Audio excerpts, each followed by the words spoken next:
봉독하는 거 보면서 오늘 야곱 이야기인데 왜 야곱 이야기가 아니지? 라고 생각하시는 분들이 있었을 건데요.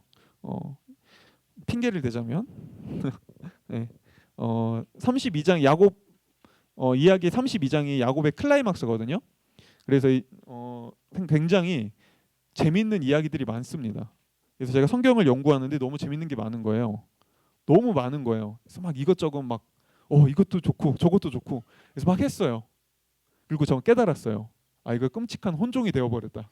아 이거 너무 이거 이 너무 많은 좋은 이 엄청난 상징적인 것들과 이 좋은 임팩트 있는 이야기가 제가 너무 욕심을 부려서 이것도 좋고 저것도 좋고 하다 보니까 이거 부대찌개가 또 나쁜 건 아니니까 이거 약간 비만이 되어버렸다.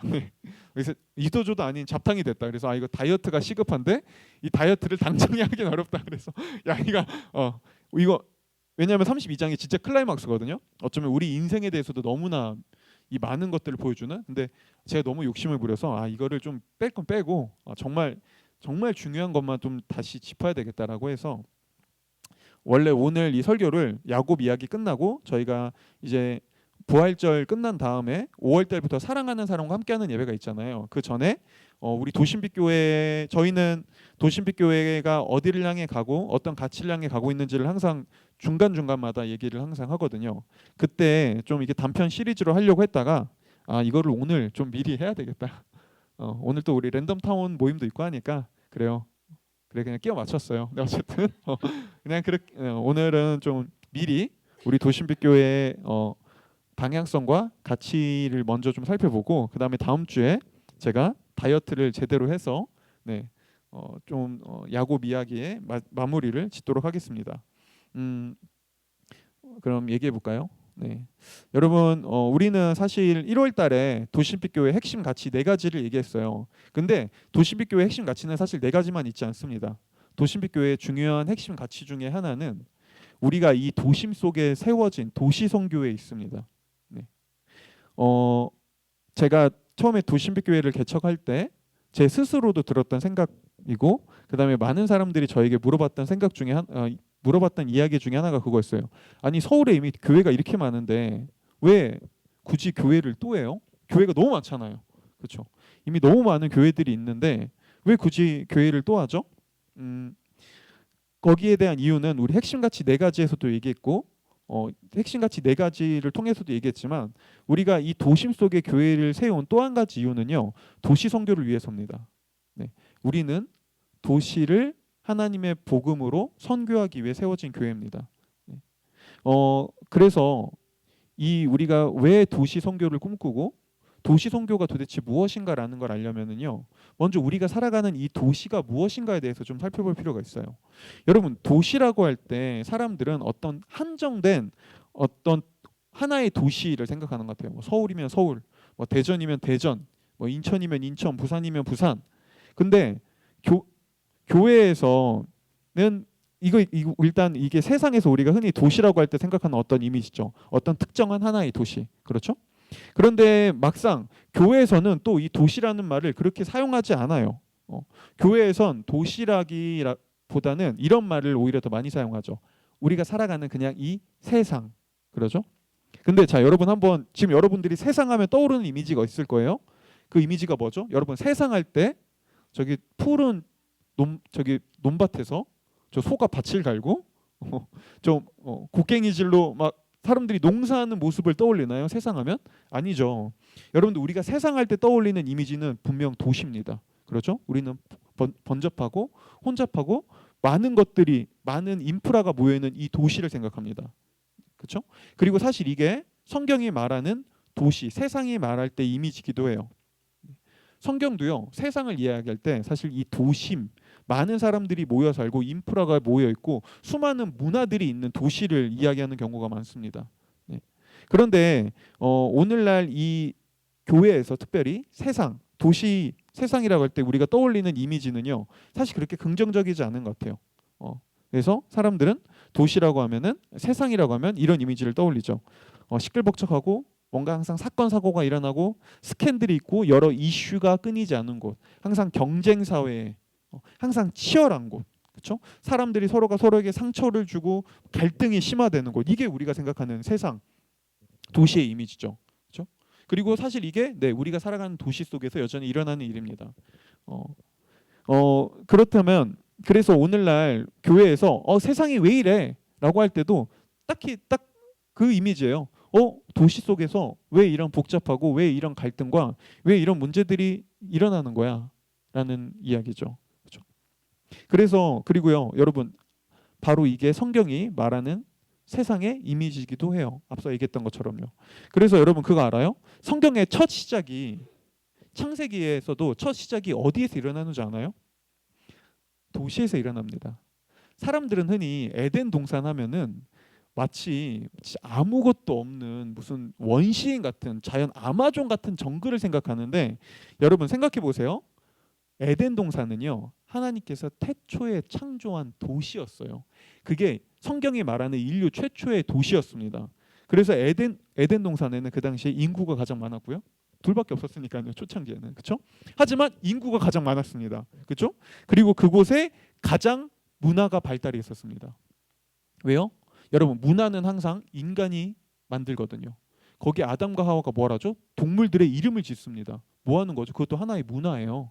뭔가 이름을 짓고 하나님께서 창조했던 생물들을 다스리기 시작합니다. 문화를 형성하는 거죠. 이게 어디서 일어나는 일이죠? 지금도 도시 속에서 일어나는 일이에요. 도시는 가장 많은 사람들이 살고요. 그 사람들이 모여서 뭔가를 만들어냅니다. 개발해냅니다. 이름을 짓습니다. 그렇죠? 그리고 그걸 통해 문화를 형성합니다. 그래서 창세기에 보면요, 하나님이 아담과 하와에게 처음으로 명령한 게 바로 이 도시 속에서 문화를 형성하며 살아가라는 거였어요. 그래서 창세기 1장 28절을 보면요, 하나님이 그들에게 이렇게 말씀하십니다. 한번 우리가 읽어볼게요. 한번 읽어보겠습니다. 시작.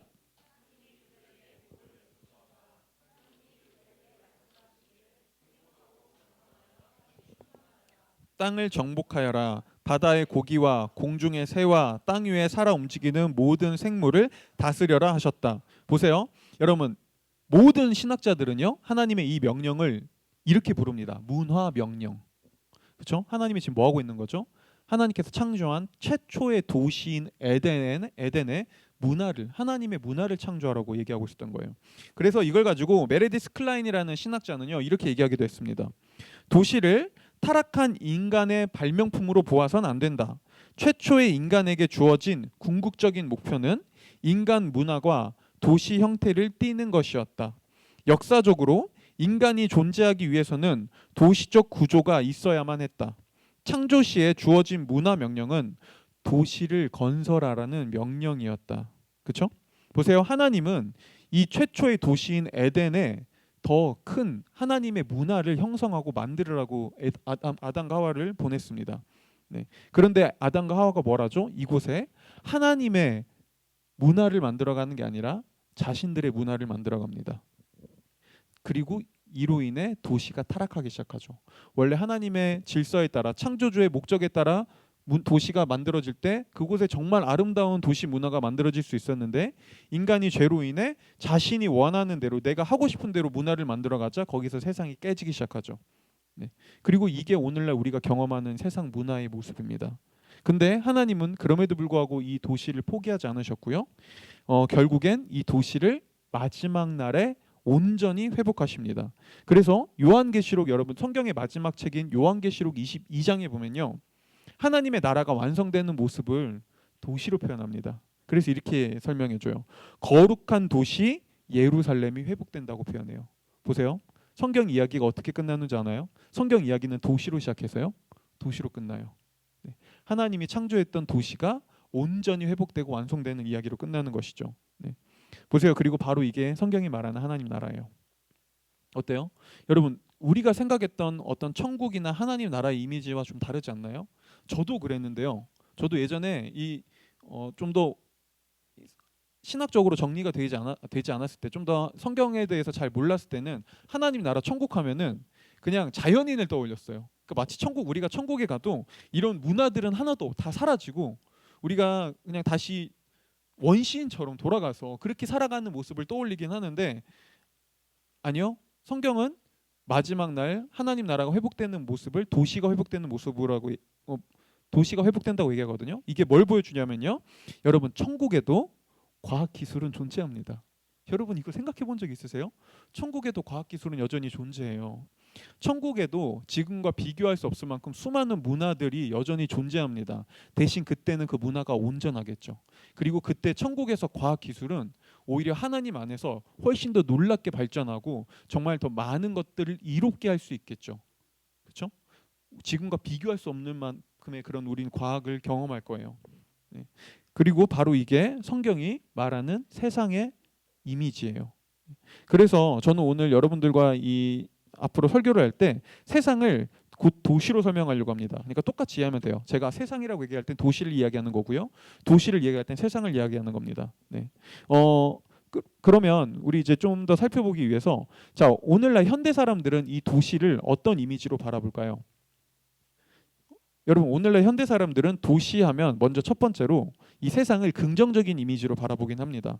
그래서 어떤 사람들은 이 세상을 이렇게 해석합니다. 그래, 세상은 앞으로 계속해서 더 나아질 거야. 더 발전할 거야. 세상은 더 좋아질 거야. 물론 지금 세상이 불완전하지. 물론 지금 세상에서 연약함과 부족함들이 있어. 하지만 우리는 결국엔 이 모든 것들을 이겨내고 세상을 더 온전케 완성시켜 나갈 거야. 그래, 세상은 발전하고 있어 라고 생각합니다. 세상을 긍정적으로 바라보는 것이죠. 그렇죠? 바로 이게 오늘날 한 부류의 사람들이 생각하는 세상의 모습이에요. 세상은 그럼에도 긍정적이야. 우린 더 나아질 거야. 우린 더 좋아질 거야. 끊임없이 긍정적인 시선으로 바라보는 것이죠. 다른 한편에서 또 다른 사람들은요, 세상을 부정적으로 바라봅니다. 그래서 세상에서 일어나는 끔찍한 사건들, 어떤 갈등의 이야기들, 이런 자연재해들, 우리 사회에서 일어나는 이런 혼란스러운 모습들을 보면요, 사람들은 이렇게 얘기합니다. 역시 이 세상은 문제투성이야. 이 세상은 결국엔 점점 망해가고 있어. 하나도 나아지고 있지 않아. 그래서 여러분 영화 중에서도 이런 디스토피아의 영화들이 많잖아요. 결국엔 세상이 멸망하고 좀비 영화들도 그렇고요. 디스토피아의 세상, 그렇죠? 그 세계관이 왜 그런 영화들이 나오는 거죠? 세계관을 보여주는 거죠. 이 세상은 나아지는 게 아니라 결국엔 뭔가 망가지고 있어, 깨지고 있어. 세상은 점점 망해가. 인류는 언젠가 멸망하고 말 거야.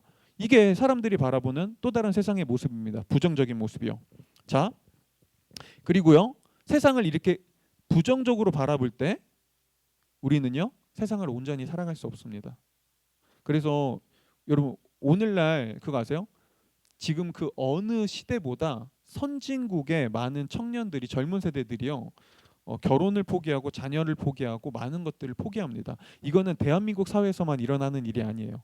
전 세계적으로 특히 선진국들의 특징입니다. 선진국들의 많은 젊은 세대들이 많은 자신의 삶을 포기하고 미래에 대한 기대감을 포기하고 더 이상 꿈꾸지 않습니다. 그래서 선진국들의 출산율이 계속해서 내려가고 있어요. 왜 그렇죠? 여러분 아니 우리도 다들 한 번쯤 고민하는 거잖아요. 아이를 낳고 싶은 사람들도 있지만 한편으로 우리에게 드는 생각은 이거잖아요. 아이를 낳았을 때 그 아이가 이 세상에서 정말 행복하게 살아갈 수 있어? 내 아이가 정말 이 세상에서 정말 아름답게 행복하게 살아갈 수 있을까? 아니, 이 세상에 문제가 이렇게 많은데 앞으로 우리나라 사회가 점점 더 어려워질 게 뻔한데 이런 사회에서 아이를 낳았자 그 아이에겐 오히려 더 큰 고통만 안겨주는 건 아닐까? 그렇죠? 이게 우리나라뿐만 아니라 선진국에서 일어나는 일이라니까요. 뭘 보여주죠? 이건 단순히 자녀를 적게 낳는다의 문제가 아니라 우리가 세상을 어떻게 바라보는가에 있죠. 세상은 점점 더 부정적이야. 세상은 나아지지 않아. 라고 할 때 사람들은요, 미래에 대한 꿈과 희망을 점점 잃어버립니다. 자, 그렇다면 세상을 긍정적으로 보면 이 문제가 해결될까요? 아, 그래. 그렇다면 역시 우리는 꿈을 가져야 돼. 세상은 결국엔 다 잘 될 거야. 그래, 모든 건 더 나아질 거야. 모든 건 더 좋은 세상이 펼쳐질 거야. 그러면 문제가 해결될까요? 아니요. 여러분, 세상을 그저 긍정적으로 세상이 더 나아질 거라고만 바라볼 때 우리는요, 그렇게 꼭 세상이 나아지지 않는 한계를 볼 때면 감당할 수 없는 대출 이자가 점점 더 뛰고 취업난은 점점 더 어려워지고, 아니면 우리 사회가 점점 더 큰 문제가 생기고 내 삶에 어떤 아픔이 생기고 세상에서 여러 가지 더 큰 갈등과 깨어짐을 경험할 때, 내가 예상하지 못했던 이 깨어진 세상의 어려움을 만날 때 세상을 긍정적으로만 바라보던 사람은요, 그걸 어떻게 해석해야 될지 모를 거예요. 뭐야, 난 모든 게 잘 될 줄 알았는데 왜 이래? 아니, 왜 모든 객관적 지표들이 더 나아지기보다 더 악화되고 있는 거지? 뭐야? 뭐가 문제인 거야? 아니, 나는 그러면 소망이 없는 건가? 그럼 난 도대체 뭘 바라보며 살아야 되지? 그러죠? 세상을 보세요. 세상을 긍정적으로만 바라볼 때요, 우리는 부정할 수 없는 현실에 직면할 때가 오면은 엄청 더 크게 흔들립니다. 더 이상 내가 왜 이 세상에서 무엇을 바라보며 살아야 될지 소망을 찾지 못합니다. 그렇죠?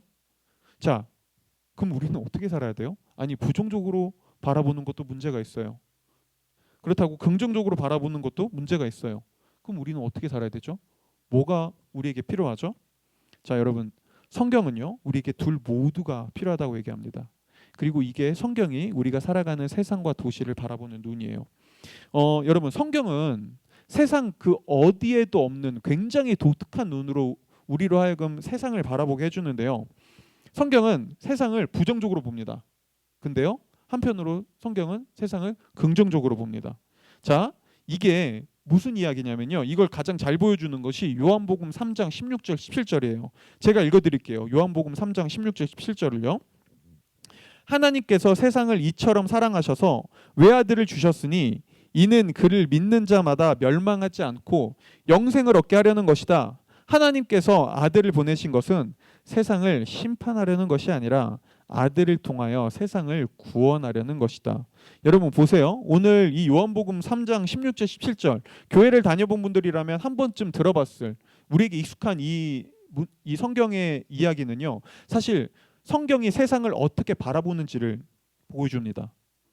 먼저 성경은 세상의 어떤 곳이라고 얘기하죠? 이곳은 심판이 있는 곳이라고 얘기해요. 원래 심판받아야 되는 곳이라고 얘기해요. 그러죠?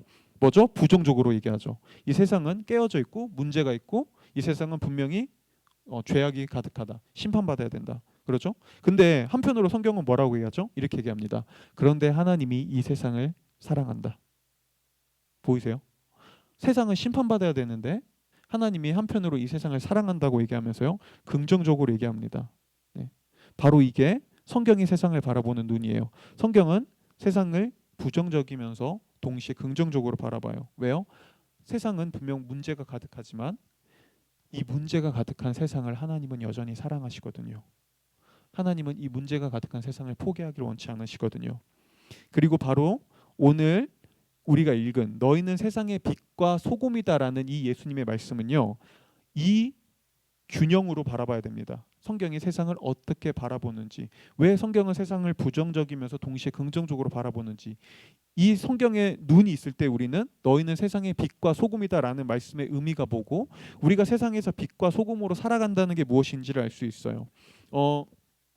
앞서 말했듯 하나님이 창조한 세상은 원래 아름다웠습니다. 그곳에는 산에, 쉽게 말하면 정말 산의 진미가 가득했다는 게 아니라 정말 다채로운 맛들, 세상의 삶의 맛이라는 게 다양했어요.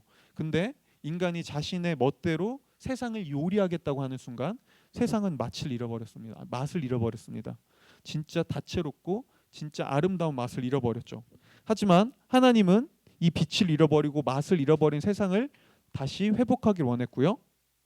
이 세상 속으로 인간이 되어 직접 찾아오시죠. 하나님께서요.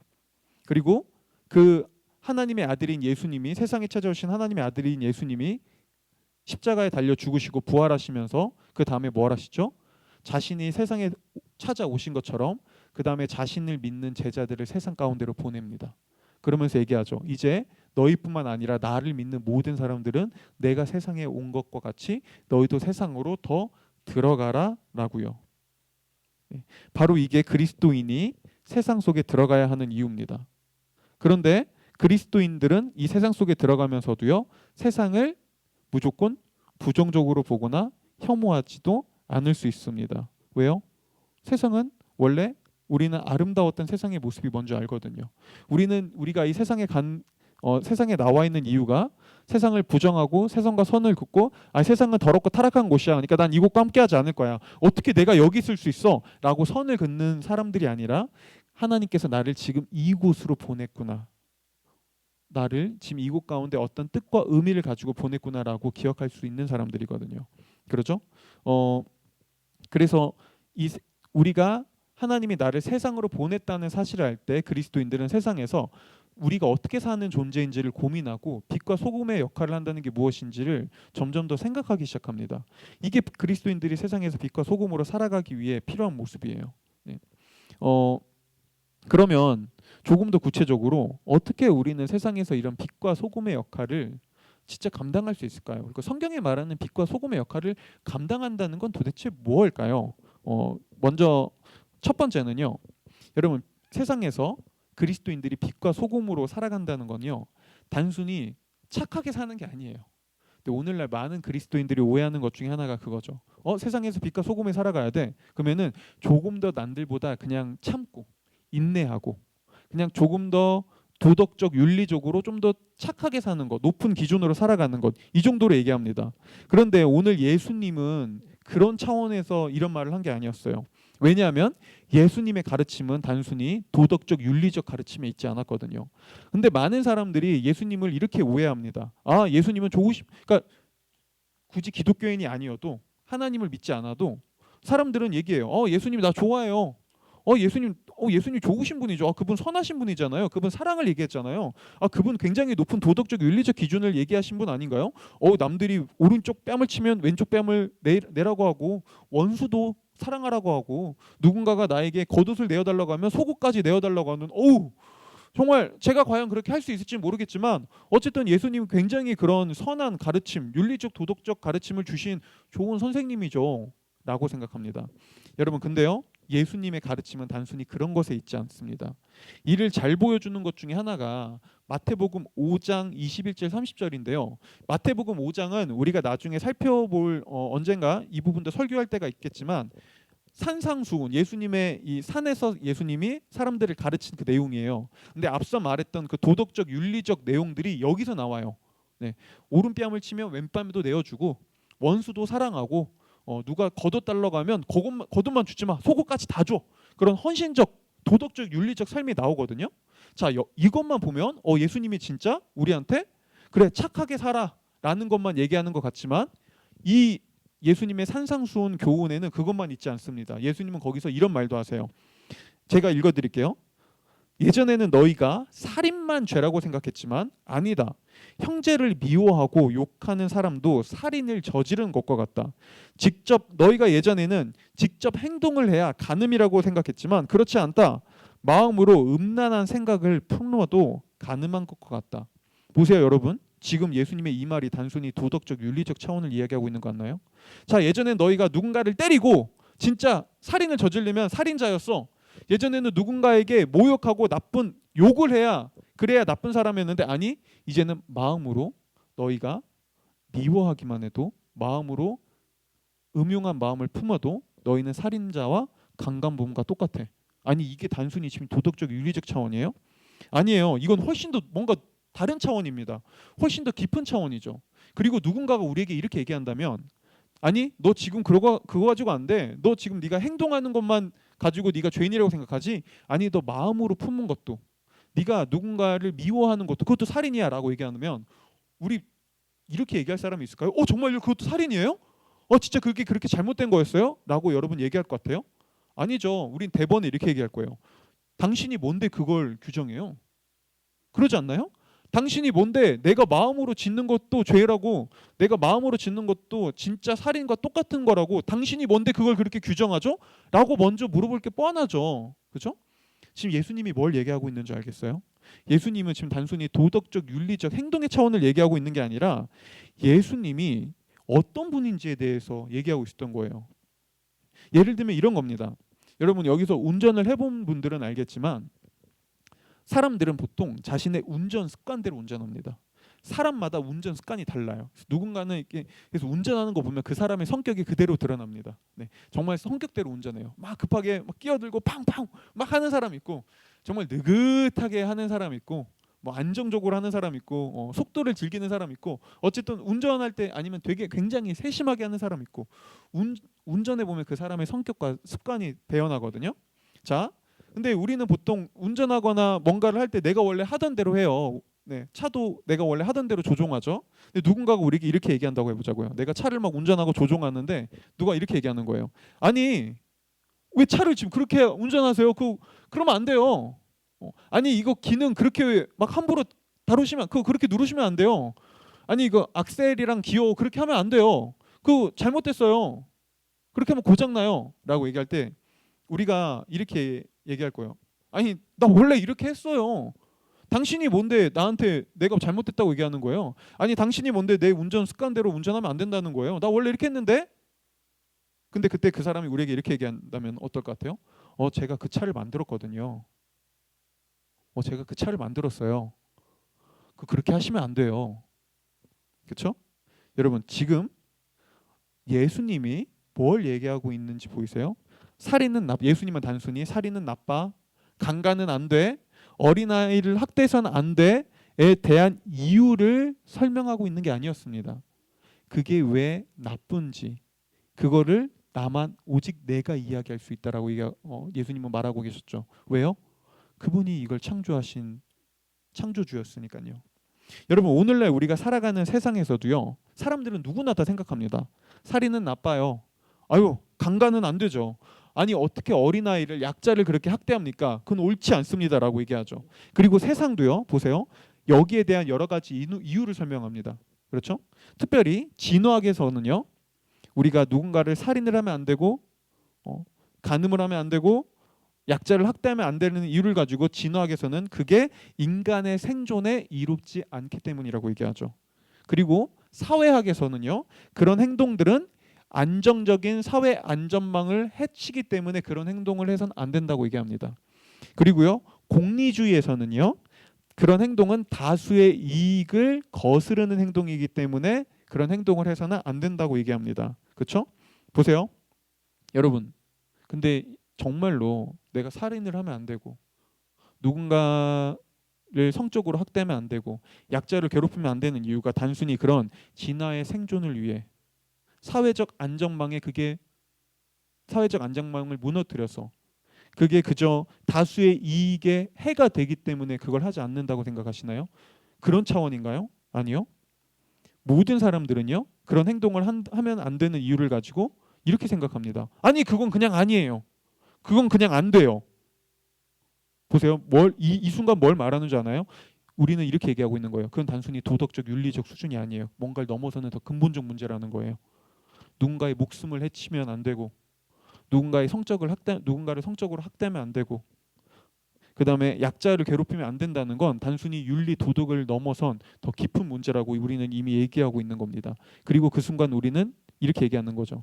아니 그건 뭔가 목적에서 벗어났어요. 그건 목적에서 벗어난 행동이에요.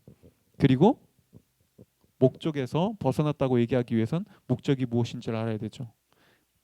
보이세요? 예수님이 왜 단순히 행동이 아니라 마음으로 얘기했는지 예수님은 이렇게 얘기하고 있었던 거예요. 나는 너희를 창조한 존재이기 때문에 진짜 더 깊은 잘잘못의 문제를 내가 알 수 있다라고요. 그러죠? 네. 그렇다면 여러분 이런 예수님이 우리를 향해 자 너희는 세상에 나가 빛과 소금으로 살아라라는 말이 단순히 더 착하게 살라라는 말일까요? 아니요.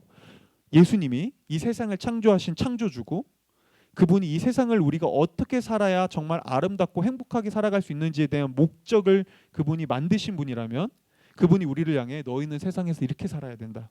이게 내가 너에게 원하는 삶이다라는 거는요. 단순히 좀 착하게 살아라는 말이 아니라 우리 목적에 대한 이야기입니다.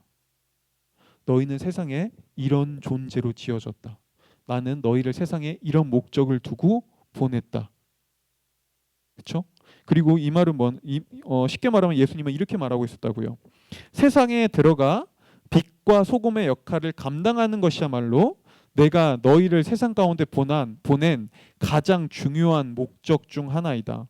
너희는 그렇게 살아갈 때 그 어디에서도 발견하지 못했던 진정한 삶의 의미를 발견하고 만족을 경험할 수 있다. 여러분 이거를 우리가 어떻게 알 수 있냐면요. 여러분 세상에서 수많은 사람들이 돈을 위해 어떤 자신의 돈을 통해 행복을 얻기 위해 어떤 결혼을 통해 행복을 얻기 위해 아니면 내가 원하는 어떤 명예와 어떤 권위를 얻어서 행복을 얻기 위해 열심히 살았지만 그 어디에서도 참된 행복과 완벽한 만족을 이루지 못했다는 이야기는 차고 넘칩니다. 여기에 대한 이야기는 예화도 제가 지금까지 너무 많이 들어서 굳이 하지 않을게요. 여기에 대해서는 너무 많은 사람들이 얘기해요. 그렇죠? 그리고 이 사실은 우리에게 뭘 보여주죠? 한 가지 보여주죠. 여러분, 우리의 목적은 단순히 거기에 있지 않아요. 조금 더 많은 돈을 버는 것, 좋은 직장에 취업하는 것, 단순히 내가 원하는 사람이랑 결혼하는 것, 내가 원하는 어떤 나의 꿈을 이루는 것, 그게 우리의 가장 궁극적이고 더 중요한 목적이 아니라고요. 우리는 그걸 더 뛰어넘는 목적을 가지고 있다고요. 그게 뭔데요? 그걸 어디서 찾을 수 있죠? 그걸 어디서 발견할 건가요? 예수님이 말씀하시는 거예요. 내가 너희를 창조했기 때문에 그걸 내가 너희에게 알려줄 수 있다. 그리고 너희의 목적 중 하나는 그거다. 세상에서 빛과 소금으로 살아가는 것. 보세요. 이게 단순히 도덕 윤리의 문제일까요? 이게 단순히 내가 좀 더 착하게 살아가는 문제일까요? 아니요. 이건 우리 목적에 대한 이야기입니다. 아, 나는 빛과 소금으로 살라고 부름받았구나. 내가 이 세상 속에 살아가는 이유는 그분이 말씀하신 빛과 소금의 역할을 감당하기 위해서구나. 그분이 지금 나를 이 직장 속에, 지금 나를 이 가정 안에, 지금 나를 이 사회적 관계 안에, 이 인간 관계 안에 두신 이유는 이 속에서 나로 하여금 빛과 소금의 역할을 감당하도록 하는 거구나. 보세요. 이런 목적 의식을 가지고 있는 사람은요. 내가 원하는 걸, 그러니까 거기 내가 회사에서 조금 내가 더 성공하지 못한다 할지라도, 결혼 생활에서 때로는 여러 가지 아픔과 내가 원하는, 내가 꿈꿨던 그런 결혼 생활이 이루어지지 않는다 할지라도, 인간 관계 속에서 여러 가지 트러블과 문제를 경험한다 할지라도 그곳으로 완전히 무너지지 않습니다. 왜요? 우리는 거기서 빛과 소금의 역할을 감당하기 위해 간 거기 때문에 단순히 나의 원활한 인간관계, 세상에서 성공하는 거, 돈 많이 버는 게 목적이 아니거든요. 그렇다면 우리는 오히려 그런 세상에서 깨짐과 갈등과 어려움과 고난을 경험할 때 이렇게 고민할 수 있죠. 아, 이곳에서 빛과 소금의 역할을 감당한다는 건 무엇일까? 그럼에도 불구하고 내가 여기서 빛과 소금이 된다는 건 무엇일까? 그리고 그걸 하려고 하겠죠. 그렇죠? 그러면서 그렇게 살아갈 때 우리는 반드시 이렇게 고백할 날이 올 겁니다. 그래, 이거였어. 그래, 내가 이러기 위해 이곳 가운데 이 결혼 생활로, 이 직장으로, 내가 이 사람 관계 속으로, 내가 지금 이곳으로 하나님께서 나를 보내신 거구나 라는 걸 깨닫게 될 날이 오겠죠. 자, 두 번째로요. 빛과 소금이 된다는 것은요. 빛과 소금이 된다는 것을 조금 더 이해하기 위해서는 빛과 소금이 되는 걸 흔히 많은 사람들이 생각하는 것처럼 단순히 좀 더 착하게 사는 것, 윤리 도덕적으로 사는 것 정도로 생각하면요. 우리는 여기서 실패할 수밖에 없습니다. 왜냐하면 빛과 소금이 되는 것을 단순히 내가 남들보다 조금 더 착하게 사는 것 정도로 생각할 때, 그러면은 이렇게 하겠죠. 좀 더 착하게 살려고 할 거예요. 좀 더 선하게 살려고 하겠죠. 근데 동시에 이런 사람들은 어떻게 살아가는 줄 아나요? 나처럼 선하지 못한 사람을 보면 정죄합니다. 조금 더 도덕적 윤리적으로 살아가기 위해서 노력하는 사람은요, 세상 속에서 나보다 윤리적으로 못 사는 사람을 볼 때, 나보다 착하지 않은 사람을 볼 때 대번에 이렇게 얘기하죠. 어우, 넌 저거밖에 안 되는구나. 야, 그래도 내가 너보다 낫다. 난 너보다 좀 더 윤리적이거든. 내가 그래도 교회 다니니까 너보다는 좀 더 착해 라고 생각하죠. 그렇죠? 도덕적 우월감에 빠집니다. 그리고 도덕적 우월감은 뭘 가지고 오는지 아나요? 나와 다른 사람에게 선을 긋게 만듭니다. 내가 너보다 더 나아. 나는 너보다 더 우월해. 쉽게 말하면 그래도 내가 너보다 맑은 물이고 너는 좀 흙탕물이야. 자, 보세요. 내가 좀 더 너보다 맑은 물이고 넌 흙탕물이야 라고 할 때 어떤 일이 일어날까요? 우리는 그 사람에게로 들어가려 하지 않습니다. 우리는 어둠 속으로 들어가려 하지 않습니다. 우리는 내가 볼 때 더럽고 타락하고 좀 부정적이고 뭔가 망가져 있다는 곳을 향해 들어가려고 하지 않습니다. 오히려 선을 긋고, 아니 난 너와 함께 하지 않을 거야. 아니 난 너와 함께 할 수 없어. 나는 너보다 더 나은 사람이기 때문에 나는 너와 선 그을 거야 라고 얘기하죠. 보세요.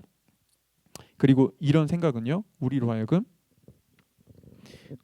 내가 하나님 앞에 얼마나 똑같은 죄인인지 자체를 망각하게 만듭니다. 사실은 우리도 얼마나 하나님 앞에 흠이 많은 존재인지를 잊어버리게 만들죠. 보세요. 오늘 예수님은요, 이렇게 말씀하셨어요. 죄를 말씀하시면서요. 아니 너희가 행동하는 거 말고 마음으로 품는 것도 죄다라고요. 근데 이게 뭘 보여주죠?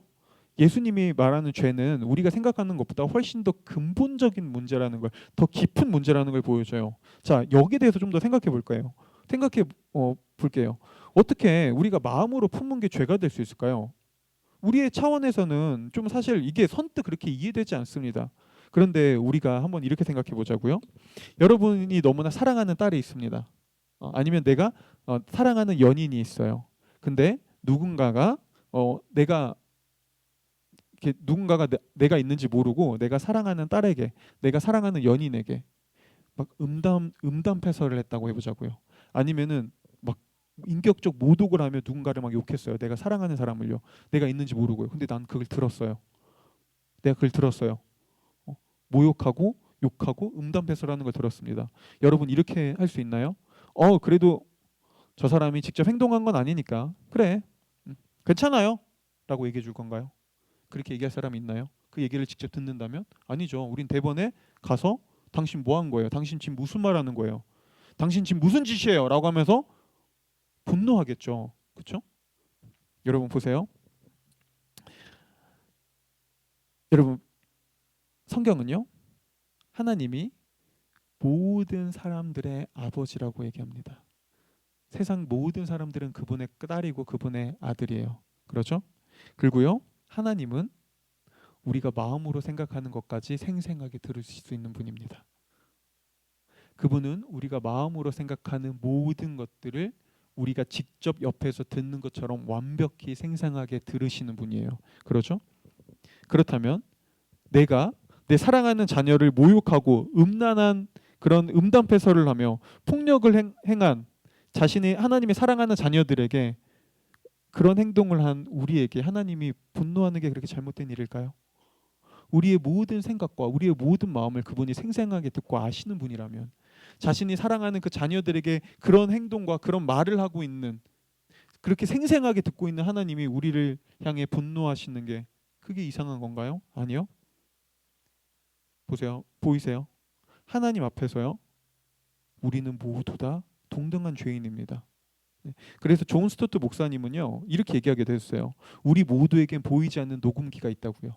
그리고 나중에 천국에 섰을 때 하나님께서 우리에게 보이지 않았던 우리의 녹음기를 하나님 앞에서 하나님과 우리 단둘이 있을 때 틀어줄 거라고 얘기합니다. 그분은 트실 거예요.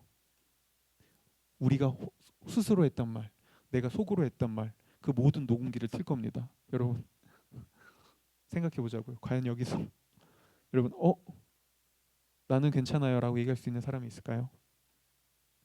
그리고 그분은 그때 이렇게 얘기하겠죠. 네가 내가 사랑하는 아들과 딸을 향해 이런 말을 했다.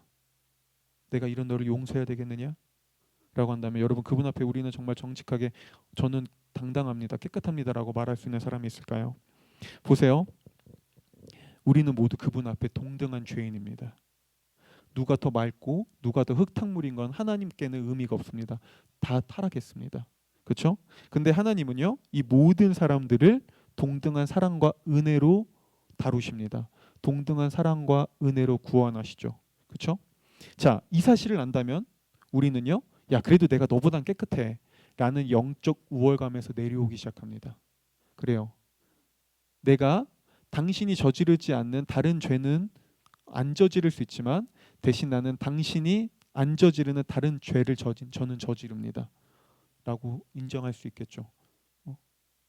저도 사실 당신과 똑같은 죄인입니다라고요. 그리고 이 사실을 알 때 우리는 어떻게 할까요? 우리는 선을 허물기 시작합니다. 벽을 허뭅니다. 그리고 더 깨어진 곳으로 얼마든지 나아갈 수 있습니다.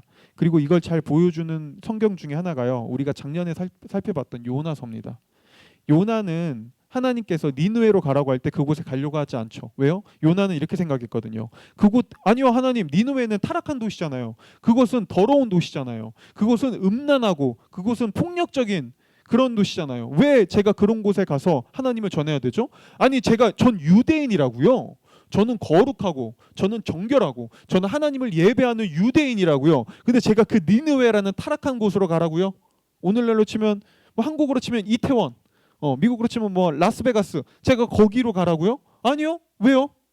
전 그곳에 가서 그 타락한 사람들과 함께하고 싶지 않아요라고 얘기했죠. 근데 이때 하나님이 요나에게 뭐라고 얘기하죠? 그분은 이렇게 얘기합니다. 요나서 4장 11절에서요.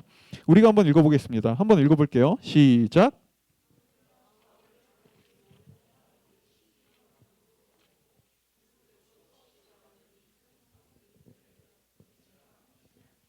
보세요. 하나님 뭐라고 얘기하는 줄 아나요?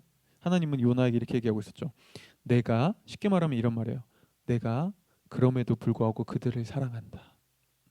내가 너를 도덕적, 윤리적 너의 착한 행동이나 어떤 그런 모습에 상관없이 너를 사랑했던 것처럼 그들도 내가 그렇게 사랑한다. 그러니까 너가 그곳으로 가거라라고요. 보세요. 여러분, 영적 우월감을 가지고 있는 사람은요 결코 세상 속으로 들어가지 못합니다. 아니, 세상 속으로 들어간다 할지라도요 그들과 함께하려 하지 않습니다. 그리고 어쩌면 이게 오늘날 한국 교회가 많이 보여주는 모습 중에 하나죠. 많은 모든 한국 교회가 그런 건 아니지만 많은 그리스도인들이 이분법적으로 세상을 바라봅니다. 그래서 우리는 정결하고 세상은 타락한 곳. 그래서 마치 근데 교회가 좋은 일도 많이 해요. 근데 때로는 이런 우월감 속에서 좋은 일을 하기도 합니다. 그래도 우리가 너보다 나으니까 이건 도와줄게요. 어, 우리 없으면 어떡하겠어요? 그렇죠? 아니, 모두가 다 그런 건 아니에요. 근데 그런 이분법적인 모습도 굉장히 많습니다. 보세요. 이럴 때 우리는 뭔가 겉으로 선한 행동을 할 수는 있지만 그 세상을 진짜 사랑할 수는 없습니다. 그곳을 진짜 긍휼히 여길 수는 없습니다. 그곳과 진짜 내가 그곳에 내려가 그들과 하나 되려 하진 않습니다. 네. 그렇죠? 근데 예수님은 뭐라고 얘기하죠? 아니, 그곳에 가 그들을 사랑하거라 라고 해요. 단순히 도덕적 영적 우월감을 가지고 그들을 좀 도와줘라 라고 하는 게 아니라 그들을 사랑하거라 라고요. 왜요? 내가 죄인이 너희를 사랑한 것 같이 내가 그들도 사랑하기 때문이다라고요. 여러분, 이게 우리가 빛과 소금이 될 수 있는 두 번째 이유입니다.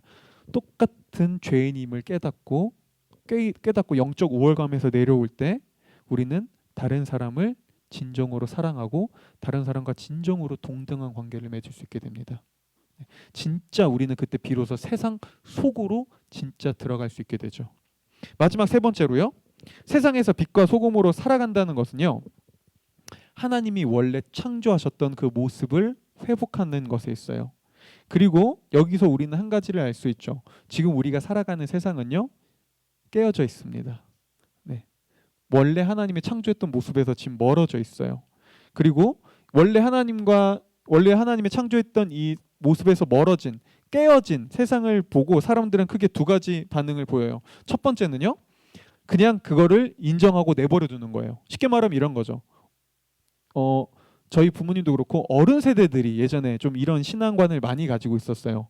예를 들면 이런 거예요. 아유, 그래, 세상은 이 부정하고 더러운 세상 이거 안 돼, 안 돼. 빨리 천국 가야지. 내가 이 세상에서 이렇게 고통당하고 이렇게 힘들고 어렵게 사느니 빨리 죽어서 하나님 곁에 가야지. 전 이 말이 잘못됐다고 얘기하는 게 아니에요. 여기에 담긴 의미가 뭔 줄 알아요. 근데 보세요. 이렇게 얘기하는 사람은요. 세상 속에 들어가 세상을 변혁시킬 수도 없습니다. 그렇죠? 세상은 더럽고 세상은 타락했고 세상은 부정적이야. 그러니까 빨리 천국에 가는 게 좋아. 이런 사람은 적극적으로 세상에 들어가 세상을 사랑하고 세상을 회복하고 세상을 치유하지도 못합니다. 그냥 계속해서 세상과 멀어지려 하죠. 그렇죠? 자,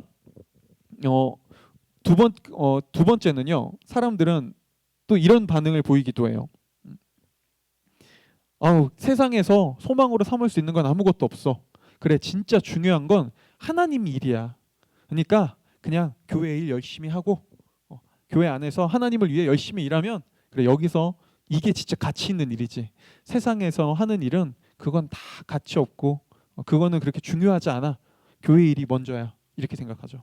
그래서 많은 사람들이 어차피 세상은 타락했고 그곳에서는 하나님이 일하시지 않아. 그곳은 하나님도 버린 곳이야. 어차피 저긴 무조건 다 심판할 거야. 그러니 내 천국 상급을 쌓기 위해 교회 일을 위해 하나님의 일을 위해 이 교회 일이 하나님 일이야. 여기서 열심히 해야 돼라고 하면서 교회 일에 집중합니다. 그렇죠? 자, 보세요. 이런 사람들은요. 교회에서 굉장히 충성되고 교회에서 많은 헌신을 감당할 수는 있습니다. 네. 그리고 이런 사람들은 굉장히 종교적으로 보일 수 있어요. 그러니까 굉장히 신앙생활 열심히 하는 좋은 신앙인으로 보일 수 있죠. 그런데 보세요. 이런 사람들은 빛과 소금으로 살아가지 못합니다. 세상에서 빛과 소금으로 살아가지 못해요. 왜요? 거기선 할 게 없거든요. 여기선 타락했어. 여기서 내가 할 수 있는 게 뭐 있어? 여기서 해봤자 이건 하나님께서 원하시는 일 아니야. 교회 일이지. 근데 오늘 예수님 뭐라고 얘기하죠? 너희는 세상의 빛과 소금이 되라고 했지 너희는 교회의 빛과 소금이 되라고 하지 않았어요. 그렇죠? 뭘 보여주는지 아시겠나요? 여러분, 세상과 적당히 타협하면서 살아가든 세상과 멀어지든 둘 다 세상에서 빛과 소금으로 살아갈 수는 없습니다. 그것과는 거리가 멉니다. 둘 모두 다 예수님의 가르침이 뭔지를 온전히 이해하고 있지 못합니다. 예수님의 말씀은요, 세상에서 적당히 순응하며 그냥 교회와 세상에 둘 다 발 걸치고 살라는 말씀도 아니고요. 그래, 세상은 타락했으니 그냥 교회 일에 몰두하며 교회에 헌신하라는 말도 아닙니다. 예수님은 오히려 이렇게 말씀하고 계셨죠. 세상 속으로, 우리가 하나님이 우리를 보내신 이 도시 속으로 적극적으로 들어가되 그것과 하나 되지 않으면서 오히려 그것을 치유하고 회복하라라고요. 네. 그곳에 어둠이 곳곳에 찾아온 세상 속에 내가 너희에게 촛불을 들고 보내니 그곳에 빛을 밝혀라라고요. 네. 여러분, 그리고 이 말은 우리의 그리스도인으로 하여금 더 이상 이렇게 말하면 안 된다는 걸 보여줍니다. 세상이 왜 이렇게 어두워? 세상이 왜 이래? 여러분, 이게 무슨 말인지 알아요? 이 말은요, 내가 렌트가 있어요. 근데 우리가 깜깜한 곳에 들어와서 이렇게 얘기하는 거예요. 아, 이거 왜 이렇게 어두워? 아무것도 안 보이네. 에이! 말이 되나요? 아니, 내가 렌트가 있어요. 내가 어두운 곳에 들어갔어요. 그럼 뭐 해야 되죠? 우리는 야, 이거 왜 이렇게 어두워? 라는 게 아니라 여기 어둡네. 빛을 밝혀야 되겠다. 켜야죠. 이게 무슨 말인지 보이시겠어요? 보여요? 내가 너희를 깨어지고 망가지고 어둠이 있는 세상 가운데, 맛을 잃어버린 세상 가운데 내가 너희에게 소금을 들려보낸다. 자, 우리가 요리를 했어요. 근데 나는, 예전에도 제가 이 비유 든 적이 있는데, 나는 셰프예요. 내가 그 레스토랑의 셰프로 고용됐습니다. 근데 레스토랑에서 음식이 맛없어요. 그럼 이렇게 얘기하는 사람 있나요? 내가 셰프인데 아, 뭐야 이 음식점 왜 맛없어? 다시는 안 와. 그런 사람 있어요? 내가 셰프인데? 아니죠. 음식이 맛없어요. 그럼 뭐 해야 되죠? 레시피를 고쳐야죠. 아, 여기 이 조미료를 좀 더 첨가해야 되겠군. 아, 여기에 지금 짠맛을 이렇게 넣어야 되겠군. 아, 여기 조리를 이렇게 해야 되겠군. 무슨 말인지 보이세요? 여러분? 여러분들이 하나님이 보내신 이 도심 속에서 여러분들이 뭔가 어둠을 보고 맛을 잃어버린 모습을 보고 야, 이거 왜 이래? 라고 얘기해야 되는 이유는, 그래, 뭐야 이거밖에 안 돼? 아, 이거 아무런 의미도 없네. 내가 여기서 뭘 할 수 있겠어가 아니라, 아, 그럼 내가 여기서 하나님이 나를 이곳에 무엇을 하라고 보내셨지? 여기서 내가 밝혀야 된 빛은 무엇이지? 여기서 내가 맛을 낸다는 건 무엇이지? 여기서 내가 소금의 역할을 한다는 건 무엇이지? 내가 어떤 조미료를 쳐야 되지? 라는 걸 보여주는 것이죠. 도심 곳곳에서요. 그렇죠? 그럴 때 어떤 일이 일어나죠? 세상은요, 변혁되기 시작합니다. 변화되기 시작합니다. 그곳에 완전하진 않지만 작은 회복과 치유가 임하기 시작합니다. 그렇죠? 그리고 사람들은 그곳, 그렇게 치유되는 곳을 통해 하나님 나라가 어떤 곳인지 보게 되죠. 그게 우리가 도심 속에 세워진 이유입니다. 여러분, 이 도시는요, 여전히 어둡습니다. 이 도시에는 여전히 수많은 문제와 갈등과 아픔이 있습니다. 그러죠? 이 도심 속에는 제가 얼마 전에 다른 교회 강사로 갔다가 이 관악구에서 심리 상담 하시는 선교사로 중국에서 선교하시다가 이제 그곳에서 추방되고 한국에서 그 상담 자격증을 따서 관악구에서 상담하는 목사님을 만난 적 있거든요. 그분이 그런 말씀하시더라고요. 관악구의 청년 우울증 세대와 자살을 하고 있는 이 청년들이요, 너무나 많대요. 드러나지 않았을 뿐이죠. 보이지 않을 뿐이죠. 여러분, 이 말이 무슨 말인지 아나요? 지금 우리가 볼 땐 겉에서는 너무나 아름답고 다들 너무나 행복한 것 같지만 누군가는 울고 있고 누군가는 어둠 속에서 자신의 생명을 놓고 고민하고 있습니다. 하나님은 우리를 이곳으로 보내셨다고요. 그럼 우리도 뭘 해야 될까요? 여러분, 우리는 무엇인가라도 해야 됩니다. 고민해야 되죠. 이곳에서 빛이 된다는 건 무엇일까? 소금이 된다는 건 무엇일까? 그죠? 그리고 그렇게 우리가 소금과 빛의 역할을 감당하려고 할 때 하나님이 우리를 보내신 이 지역부터 차근차근 회복되기 시작할 겁니다. 네. 그래서 저는요, 앞으로도 적어도 이 봉천동 낙성대 이 지역을 떠나진 않을 겁니다. 네. 하나님이 이곳에 교회를 세우게 하신 목적이 전 분명히 있다고 봅니다. 우리가 감당해야 될 수 있는 일이 있다고 봐요. 네. 그리고 여러분들 이거는 우리 교회뿐만 아니라요. 여러분들 삶 속에서도 마찬가지입니다. 하나님이 지금 여러분들을 그곳으로 보내셨습니다. 근데 하나님이 여러분들을 그곳에 보내신 이유는요. 그리고 하나님이 먼저 여러분들을 사랑하고 은혜로 구원하신 이유는요. 그곳에 빛과 소금이 되게 하기 위해서요. 여러분이 살아가는 곳이 어둡나요? 여러분이 있는 일터와 가정과 내 삶의 환경의 관계들이 어둡고 맛을 잃어버렸나요? 여러분들이 그곳에 맛을 첨가하셔야 됩니다. 여러분들이 그곳에 빛을 비추셔야 됩니다. 여러분들이 조금 더 용기 내어 앞으로 나아가셔야만 합니다. 그럴 때 그곳에도 회복이 임합니다. 이게 세상에서 우리가 빛과 소금의 역할을 감당하는 이유입니다. 보세요. 이건 도덕적 윤리적 삶에 있지 않아요. 그렇게 단순하지 않습니다. 이건 우리의 목적에 있습니다. 그리고 그렇게 여러분 살아갈 때 이전에 경험하지 못했던 놀라운 삶의 의미와 목적을 발견하기 시작할 겁니다. 여러분 이렇게 고백하는 날이 분명히 올 겁니다. 아, 하나님께서 나를 이런 존재로 부르셨군요. 하나님께서 나를 이런 존재로 이 가정과 이 일터와 이 관계와 이 교회와 이 지역으로 부르셨군요라고요.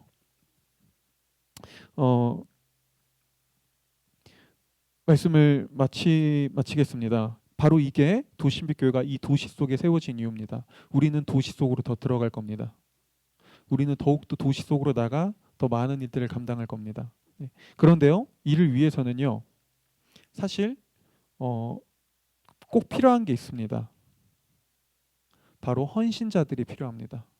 조금 더 이 우리 삶의 목적, 내 삶의 목적이 세상 속에 들어가 빛과 소금의 역할을 감당하는 것, 이게 바로 중요한 아주 중요한 삶의 그냥 목적이구나라는 것을 더욱더 공감하고 그 일을 함께할 헌신자들이 필요합니다. 그래서 오늘 광고 시간 때도 얘기할 건데요. 앞으로 도신빛교회 조금 더 이 도신빛교회를 통해 이 도시 선교와 이 교회를 더욱더 세워나갈 헌신 리더 예비 리더 그룹을 좀 모집하려고 해요. 그래서 그분들과는요 함께 조금 더 우리 교회가 왜 어떻게 세워졌는지를 조금 더 구체적으로 같이 공부하고 우리가 나아가야 할 교회의 방향성에 대해서도 공부하고 같이 나누고 기도하고 이 교회의 가치에 대해서 계속 공유하면서 우리가 어떻게 교회를 세워나가고 함께할지를 계속해서 고민하고 함께할 그런 동역자 그룹을 모집하려고 합니다. 그래서 여러분들께서도 더욱더 이 빛과 소금의 역할을 감당하는 것들에 각자의 하나님께서 주시는 마음에 따라 함께하시고, 네, 또 꼭 함께하지 않더라도 교회의 이 리더로는 함께하지 않더라도 하나님께서 여러분들을 보내신 그곳에서 꼭 이 빛과 소금의 역할을 감당하기를 축복합니다. 기도하겠습니다.